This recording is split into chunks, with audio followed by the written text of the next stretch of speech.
Five the message about the plane. Sergeant Miller, 7-5. About the plane. 10-5 the message about the plane. One. That's all city. Are to respect to Trinity and Liberty. All citywide task force units are to respond to the Liberty and Trinity Place. 10-5 the message about the plane. Be advised, I'm very hospital in Federal. That's just all citywide task force units. Trinity and Liberty will be mobilization point at this time. And for CO, who is the authority of? 10-5 the message about the plane. Central, we need the bomb squad and ESU over King and 9414, hold up. 5 the message about the remote control plane. Jason Torres on the air. Central, I got a message on that plane. It's a big truck with a mural painted of an airplane diving into New York City and exploding. I don't know what's in the truck. The truck is in between 6th and 7th on King Street. Alright, 10-4, I'll send you in the bus right there for Westgate. With a mural painted airplane diving into New York, blowing up. 2 men got out of the truck, ran away from it. We got those 2 under. Good. You got those? Are you holding those 2 guys, Kate? We got them under. Let's get some music over here. Listen to that fucking piece of shit out of them. Alright, listen, you need any further on those 2 guys over there? You alright over there, Kate?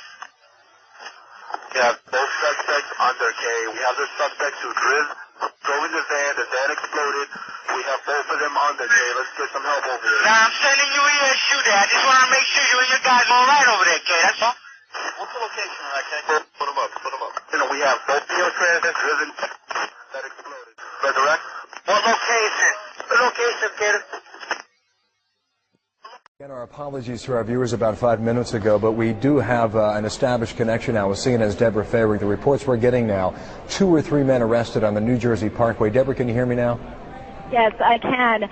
That is the information that I'm getting from 2 sources, that there was a van either on the New Jersey Turnpike or the Garden State Parkway, and that it was near the George Washington Bridge. There were 2 or 3 men who were in the van. The van was pulled over. It is not clear why the van was pulled over, but when it was, law enforcers found tons of explosives inside of the van.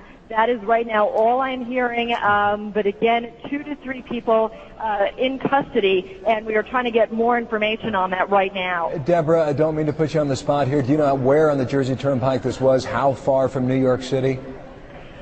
We do not know that. We are looking into that. There is one report that it was on the New Jersey Turnpike. There is another report that it was very close to the bridge, if not on the bridge. So again, these details are all emerging, and we're trying to piece them together. But that's what we've got so far. 2 to 3 people in custody right now, found with a van filled with explosives. All right, well understood. Deborah, where are you tonight? And word late tonight that 2 suspects are in FBI custody after a truckload of explosives was discovered around the George Washington Bridge. That bridge links New York to New Jersey over the Hudson River. Whether the discovery of those explosives has anything to do with other events of the day is unclear, but the FBI has 2 suspects in hand, said the truck load of explosives, enough explosives were in the truck to do great damage to the George Washington Bridge. But they arrested the 2 suspects and they're questioning them as we speak.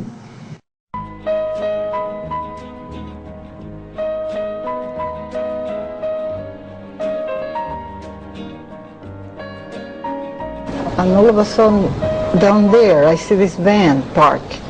And I see 3 guys on top of the van. And I could see that they were like happy. You know, they didn't look shocked to me. You know, they didn't look shocked. I thought it was very strange.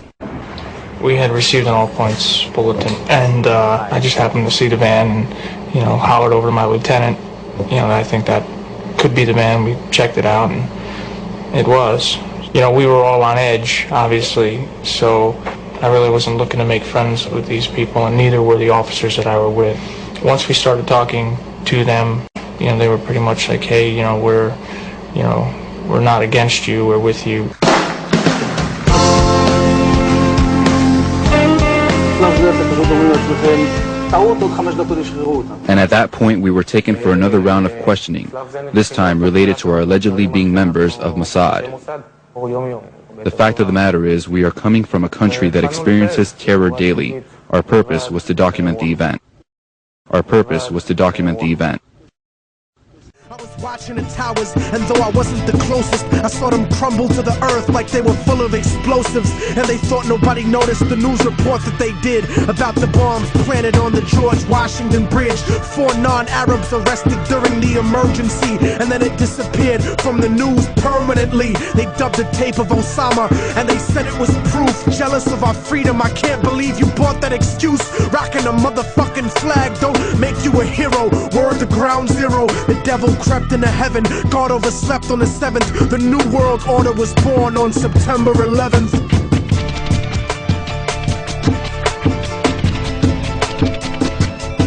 Father, forgive them, for they don't know right from wrong. The truth is set you free, written down in a song. And the song has the cause of death written in code. The word of God brought to light that'll save your soul. Save your soul, motherfucker. Save your soul. And just so conservatives don't take it to heart, I don't think Bush did it, cause he isn't that smart. It has been more than 16 years since a civilian working for the Navy was charged with passing secrets to Israel. Jonathan Pollard pled guilty to conspiracy to commit espionage and is serving a life sentence. At first, Israeli leaders claimed Pollard was part of a rogue operation, but later took responsibility for his work. Now, Fox News has learned some U.S. investigators believe that there are Israelis again very much engaged in spying in and on the U.S., who may have known things they didn't tell us before September 11th. Fox News correspondent Carl Cameron has details in the first of a 4-part series. Since September 11th, more than 60 Israelis have been arrested or detained, either under the new Patriot anti-terrorism law or for immigration violations. A handful of active Israeli military were among those detained, according to investigators, who say some of the detainees also failed polygraph questions when asked about alleged surveillance activities against and in the United States.